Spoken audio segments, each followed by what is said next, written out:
भक्ति नहीं जानते हैं और भक्त कहलाते हैं।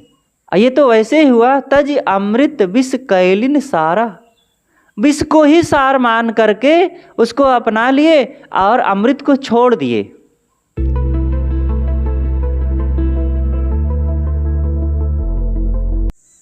परम पूज्य श्री साहेब जी, मंगलमय पूजनीय संत समाज। एक बार एक किसान किसी विवाद में फंस गया। मुकदमा चल रहा था और अपने उसी मुकदमा के मामले में एक दिन अपने वकील से मिलने के लिए गया। सुबह सुबह पहुंचा और जैसे ही वकील के घर पहुंचा, दस्तक दिया तो फिर दरवाज़ा खोला वकील ने। इन्होंने अपनी फाइल दिखाते हुए कहा कि वकील साहब, हमारा काम किया जाए और इसको इस तरीके से ज़रा जल्दी निपटाइए। वकील अपने चपरासी को बुलाया और कहा कि भाई पढ़ने वाला चश्मा लाओ। तो वो चश्मा लाया और चश्मा लगा करके वकील साहब फिर फाइल को देखने लगे।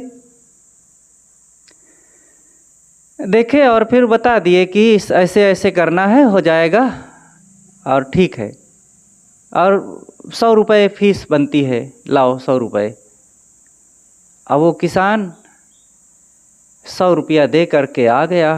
उसने सोचा मन में रास्ते में कि देखो, जब तक चश्मा नहीं लगाया था कि वकील, तब तक वो पढ़ नहीं सका, और चश्मा लगाया और फिर पढ़ करके मेरा सारा जो काम था उसका समाधान कर दिया। सारा खेल चश्मे का है। अब मुझे 100 रुपये देना पड़ गया। ऐसा करता हूँ कि मैं भी चश्मा खरीद लेता हूँ और मुझे भी सब आ जाएगा, और ये बार बार वकील को या और किसी को पैसा नहीं देना पड़ेगा, और मैं भी पढ़ लिया करूँगा। ऐसा सोच करके वह किसान चश्मा की दुकान पर जाता है। चश्मा वाले से कहता है कि भैया पढ़ने वाला चश्मा चाहिए।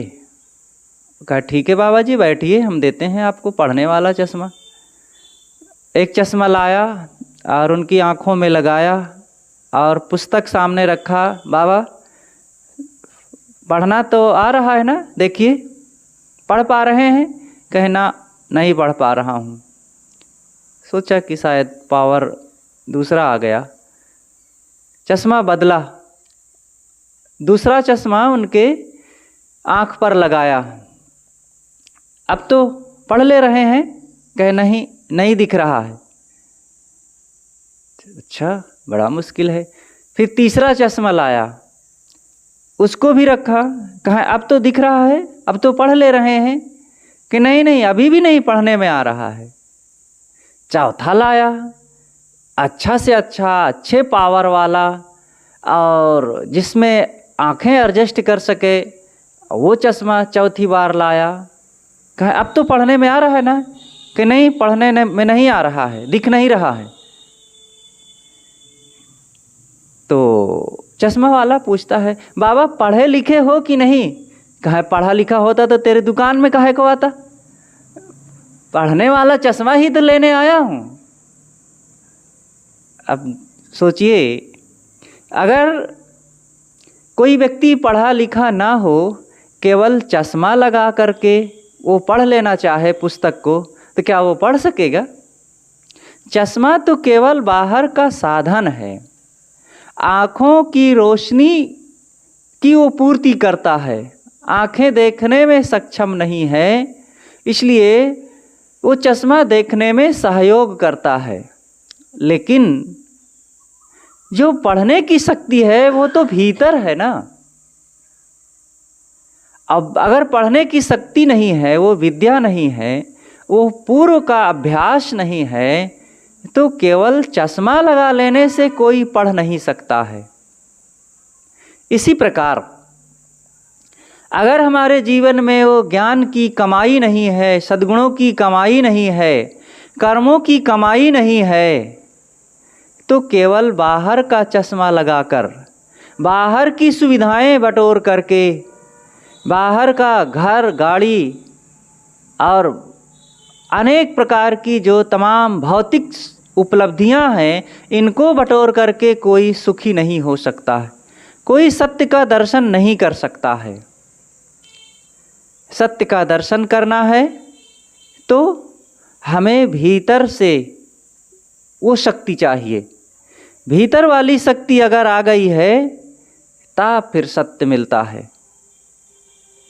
इसलिए भीतर की कमाई हमें करना चाहिए। और भीतर की कमाई है कि सद्गुणों का विकास हो, हमारे अंदर में दया होनी चाहिए। सबसे पहले दयावान बने। दया राख धर्म को पाले, जग से रहे उदासी, अपना साजीव सबको जाने, ताहि मिले अविनाशी। सद्गुरु कबीर का ये कितना मार्मिक और कल्याणकारी वचन है। दया राख धर्म को पाले, जग से रहे उदासी। ये है संसार को सच्चे अर्थों में देखने की दृष्टि। देखते तो सब हैं, लेकिन देखने में अंतर है।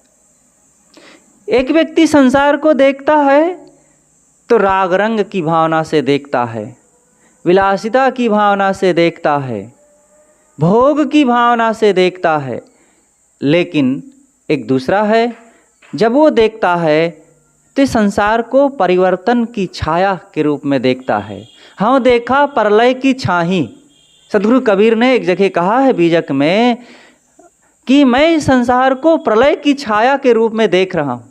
सात तरफ प्रलय प्रलय। तथागत बुद्ध ने कहा है उदय व्यय, और सद्गुरु कबीर कहते हैं उत्पत्ति प्रलय।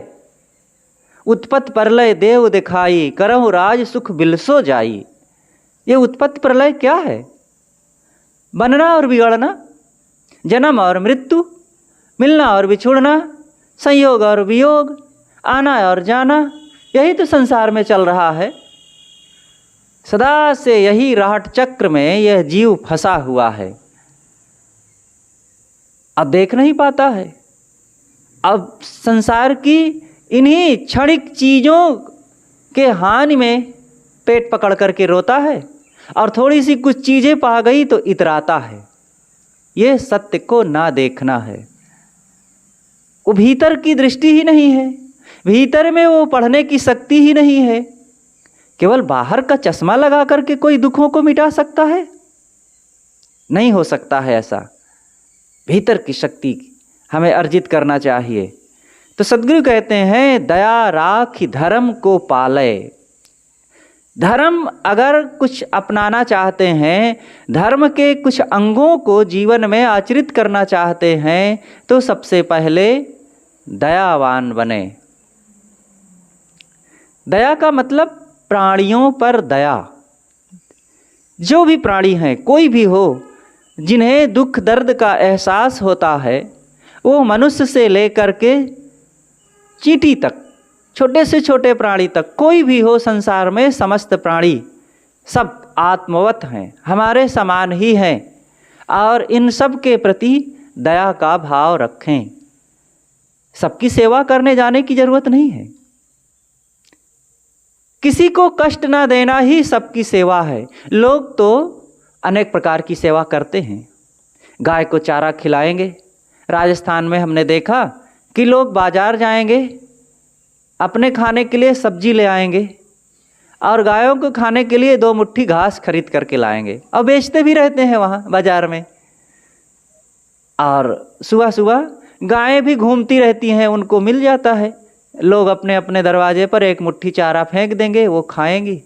तो ये इस घर से उस घर, इस घर से उस घर, भिखारी की तरह बेचारी वो भी जाती रहती हैं और मांगती रहती हैं भिक्षा। तो ठीक है, गायों को खिलाना अच्छा है, लेकिन बकरी को मारना तो अच्छा नहीं है। वही लोग गाय को चारा खिलाएंगे और मुर्गी को मारेंगे, उसका मांस खाएंगे। कबूतर को दाना चुगाएंगे और दूसरे जानवरों को मारेंगे, मछली को मारेंगे। जिनकी सेवा करने का मन हो कीजिए, लेकिन किसी को मारिए नहीं। और फिर आप इतना ही चाहते हैं, यही मानते हैं कि हमने चींटी को चारा चुगा दिया, आटा खिला दिया, गाय को चारा खिला दिए, कबूतर को दाना खिला दिए, तो इससे पुण्य हो गया। अब हमारे अंतःकरण में, हमारे मन में पाप का प्रवेश होगा ही नहीं, इसी से कल्याण हो जाएगा। तो ये भ्रम में हैं हम। कुछ पुण्य नहीं हुआ, हमने कर्मों को सुधारा नहीं, अन्य प्राणियों पर दया किए नहीं, दोष दुर्गुणों को मिटाए नहीं, वासनाओं का त्याग किए नहीं, श्रद्धा और भक्ति कोई अपनाए ही नहीं। केवल चींटी को आटा खिला देने से पाप कट जाएगा? अरे चींटी को ले गए, आटा डाल दिए, और दूसरे प्राणी आए, उस आटा को खाने के लिए न जाने कितनी चींटियों को खा गए। कबूतर को दाना खिलाए, अब इस गर्मी में भी बड़ी दया करके उनको बाजरे का दाना खिला दिए, और बाजरे का दाना उनको और गर्म करके उन कबूतरों को अंधा बना दिया, और बेचारी फटफटा के मर गई बिना कुछ अब आहार ग्रहण किए ही। तो ये आपकी जो अज्ञान जनित दया है ना, ये दया भी हमारे काम नहीं आती है, और दूसरे प्राणियों की दुख और उनकी हानि का कारण बन जाती है। इसलिए हमें हकीकत में दया को पहचानना चाहिए। किसी भी प्राणी को दुख ना पहुंचाना ही दया है, और धर्म को पाले। धर्म क्या है? ध्री धातु से धर्म शब्द बना हुआ है, और ध्री कहते हैं धारण करने को। धारण, जिन सद्गुणों से शांति का आत्मा में धारण होता है, उन्हीं सद्गुणों को पालन करना धर्म है। और वो सब दया, क्षमा, प्रेम, विनम्रता, सहनशीलता, धैर्य, संयम, गुरु भक्ति, त्याग, विवेक, वैराग्य, अनासक्ति, निर्मोहता, कुल मिलाकर के कहें तो ये अंतःकरण से निकले हुए जो सद्गुण हैं, ये सब का पालन करना ही धर्म है। और इन सद्गुणों को न पालन करके हम धर्म को तो खिलौना बना रखे हैं। मंदिर में चले जाएं तो धर्म हो जाएगा, गंगा में स्नान कर लें तो धर्म हो जाएगा, और अमुक दिन उपवास रह लें तो धर्म हो जाएगा। ये सब धर्म के स्वरूप को बिगाड़ देना है, और अपने को उल्टा काम करवा करके हम धर्म के नाम पर और अधर्म की ओर चले जाते हैं। इसलिए सच्चे धर्म को पहचानें। धर्म है ज्ञान धर्म। सदगुरु विशाल साहब ने धर्म के 21 लक्षण को बताया है, 21 या 29 है अपने वाणियों में। तो उन्होंने कहा ज्ञान धर्म, सम्मान धर्म, भक्ति धर्म, दया धर्म, क्षमा धर्म, ये धर्म है सब। इन सारे सद्गुणों को जो धारण करता है वो धर्म का पालन करता है। अरे कहाँ, हम कम से कम इतना तो कर ही सकते हैं, जहाँ रह रहे हैं अपने घर परिवार में, अपने भाई बंधुओं के बीच, अपने मित्रों साथियों लोगों के बीच में उनके साथ प्रेम का बर्ताव करें। और प्रेम को निभाना कोई हंसी मजाक नहीं है। प्रेम को निभाने में जीवन को समर्पित करना पड़ता है, अहंकार का त्याग करना पड़ता है, कटुता को मिटाना पड़ता है, अगले की हमारे मन में अनसुहाती लगती हुई बातों को भी छोड़ देना पड़ता है। हमारा मन थोड़ी थोड़ी बातों में अपेक्षाएं बना लेता है, अहम बना लेता है, अपने प्यारे लोगों में भी, जिनके लिए हम जिनसे दूर रह करके रह नहीं पाते, और उन्हीं के साथ रह करके फिर अपने मन के अहम वश, नासमझी वश बात बात में मन में मुटाव आने लगता है, मन में फुलाव आने लगता है, अमर्ष आने लगता है, दुख आने लगता है। यही है धर्म का पालन न करना। अमर्ष का त्याग करें। अमर्ष कहते हैं कि अंदर से कटु तो ना कहना, नाराज तो ना होना, लेकिन भीतर से अप्रसन्न हो जाना, चिढ़ जाना और दूसरे की बातों को लेकर के अंदर अंदर दुखी हो जाना। भाव सही अंदर से भाव ना प्रकट कर पाना, यही है अमर्ष। और ये अमर्ष आ जाता है जब, तो हम अगले लोगों से कुछ लाभ नहीं ले पाते हैं, प्रेम नहीं निभा पाते हैं।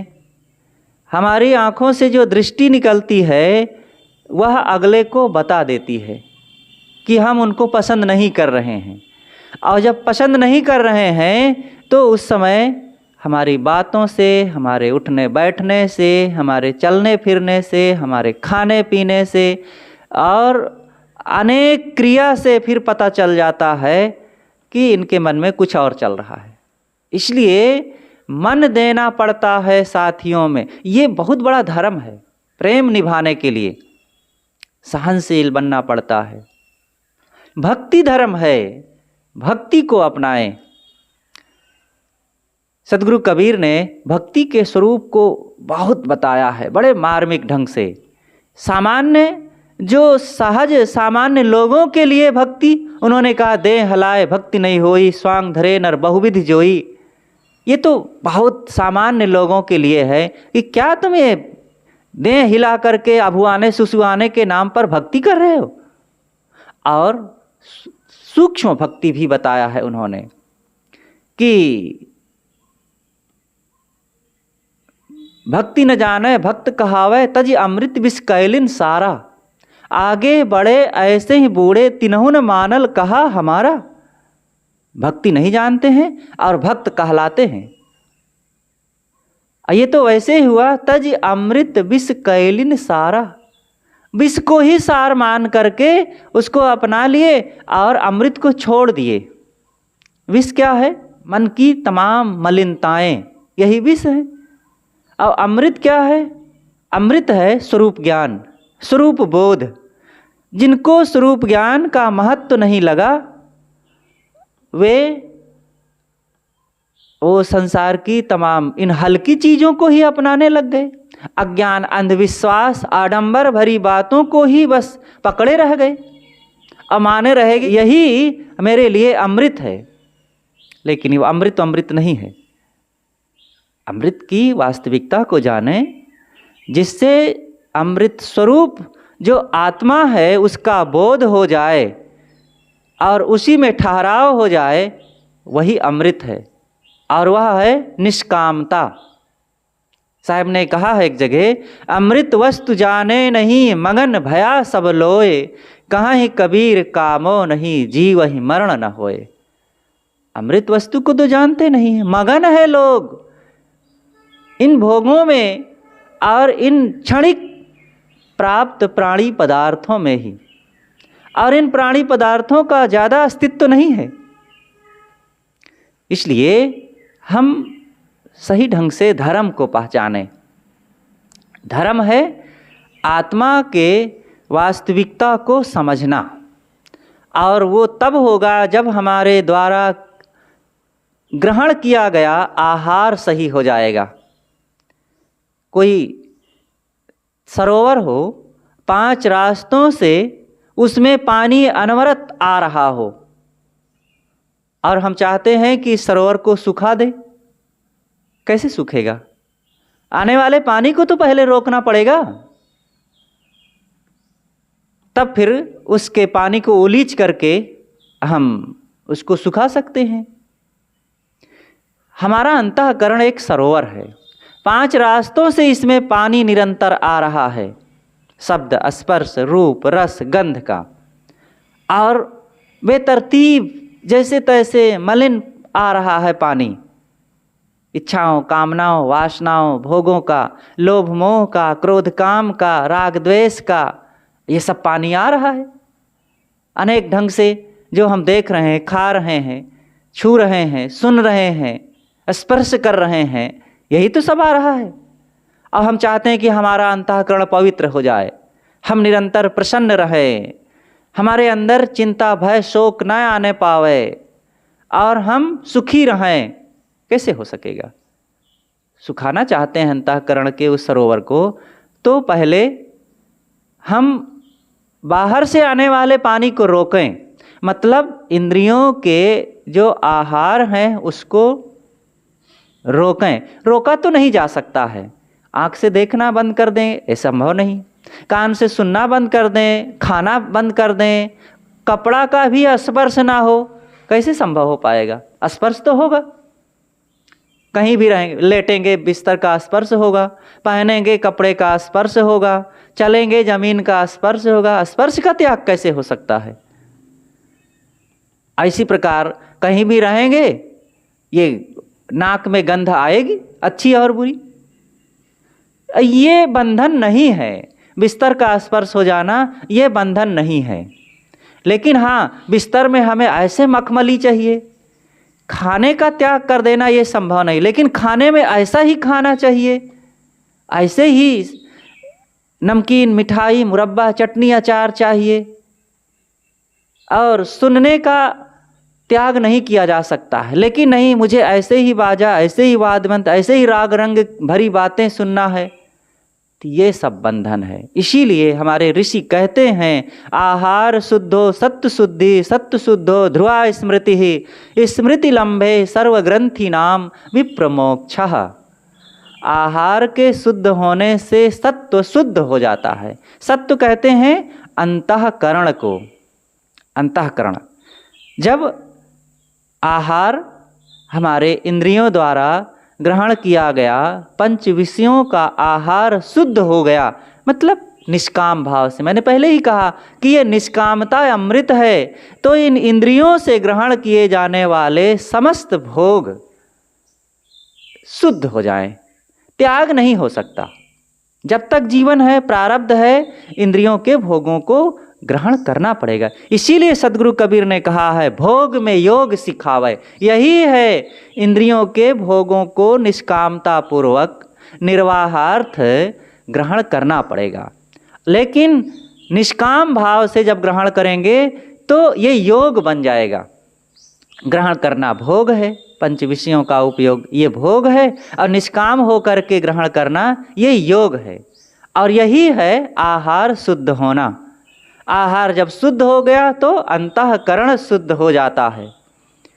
तो आहार शुद्ध हो सत्व शुद्धि, सत्व शुद्ध हो ध्रुवा स्मृति है। जब अंतःकरण शुद्ध हो गया तब स्मृति, मतलब मन के भावनाएं, मन के संस्कार, हमारे जो अनुभव हैं वो पवित्र हो जाते हैं। तब उसमें हर्ष शोक नहीं रहता, और उसमें दुख की तरंगे नहीं उठती हैं, क्लेश नहीं उत्पन्न होता है। ध्रुवा ध्रुवा स्मृति है, स्मृति लंबे। जब स्मृति लाभ हो गई, संकल्प हमारे शुद्ध हो गए, सोचने का तरीका शुद्ध हो गया, और हमारे अच्छे विचार अब रहते हैं, मलिन विचार नहीं उत्पन्न होते हैं, तब सर्वग्रंथि नाम, सारी मनोविकारों की ग्रंथियां नष्ट हो गईं। अंदर में जो सूक्ष्म मनोविकारों की ग्रंथियां हैं, गांठें हैं, पकड़ है, वो ग्रंथि क्या है? देखो ना, साधना करते हैं और सब बढ़िया रहता है, अचानक बीच में मन में गुब्बार उठ गया, ये ग्रंथि है। अचानक लोभ जग गया, अमुक चीज चाहिए, ऐसे ही चाहिए, यही मुझे, ये वाली ज़्यादा पसंद है, ये अंदर में ग्रंथि है, उसको हमने नहीं मिटाया है, इसलिए वो बीच बीच में उभार मारती है, याद हो करके, देख देख करके, अमुक की बात सुन सुन करके, अमुक रूप को देखे सहज रहे, अमुक रूप देखे अब बस कुछ चिंतन शुरू हो गया, अब वासना जगने लग गई, ये ग्रंथि है। ये संसार से जुड़ करके ये बीच बीच में ग्रंथियां हमारे अंदर जो जगह बनाए बैठी हुई है ना मनोविकारों के, यही हैं अभिनिवेश, गहराई से जमे हुए कुसंस्कार, और इन कुसंस्कारों को मिटाना ही तो साधना है। तो ऋषि कहते हैं सर्वग्रंथि नाम विप्रमोक्षः। जब सारी अंदर की मलिन ग्रंथियां नष्ट हो गईं, तब उस विप्र का, विप्र कहते हैं ब्राह्मण को, ये बहुत साधारण अर्थ है, लेकिन जो गहरा अर्थ है विप्र कहते हैं विवेकी को। ऐसे विवेकी का फिर मोक्ष हो जाता है, कल्याण हो जाता है। तो सद्गुरु कबीर कहते हैं कि धर्म को अपनाओ, दया राख धर्म को पाले, जग से रहे उदासी। संसार से उदास रहे। उदास का मतलब खोए खोए रहना, उखड़े उखड़े रहना और मुंह एकदम बौखलाया हुआ रहना, ये उदास होने का अर्थ नहीं है। उदास होने का अर्थ है कि अंदर से निष्काम रहना और व्यवहार में प्रफुल्लित रहना, गगन मगन रहना। वैराग्य और प्रसन्नता, इन दोनों में विरोध नहीं होता है। जो वैराग्यवान होता है वो भोगों की कामना नहीं रखता है, वो ललचाई दृष्टि से संसार की चीज़ों को नहीं देखता है, लेकिन अंदर से प्रसन्न रहता है, लोगों से प्रसन्नता पूर्वक बात करेगा। उसको ये हर्ष शोक मतलब उसको हानि लाभ की खटक बहुत नहीं सताती है, संयोग वियोग की पीड़ा में व्यथित नहीं रहता है। और क्या मिला, क्या खोया, क्या खाया और क्या पहना, क्या मेरे पास है और क्या नहीं है, ये सब को थोड़े वो सोचता है। अरे अंततः वो ये समझता है कि कुछ भी मेरा नहीं है। क्या है मेरा, किसको अपना माने और क्या मुझे मिल जाएगा जिससे मैं सुखी हो जाऊं। वो जानता है कोई मेरा नहीं है, कुछ भी अस्थायी रूप से मेरे साथ नहीं रह सकता है। इस संसार में है क्या जिसको पाकर मैं कृतार्थ हो जाऊंगा। कृतार्थता का सारा साधन मेरे पास में है, इसलिए वो अपनी दशा में रहता है। लेकिन इस अपनी दशा में रहना ही उसकी सबसे बड़ी उपलब्धि है और यही है उदास रहना। तो इस प्रकार से बोधवान संसार से उदास रहता है। अब अपना साजीव सबको जाने, सबको अपने समान समझता है। जैसे मैं सुखी होना चाहता हूँ दूसरे भी चाहते हैं, जैसे मुझे दुख पसंद नहीं है दूसरे भी चाहते हैं। इसलिए मैं दूसरों को भी प्रेम दूँ, दूसरों को सम्मान दूँ, दूसरों को खुशियाँ दूँ और दूसरों को कष्ट ना दूँ।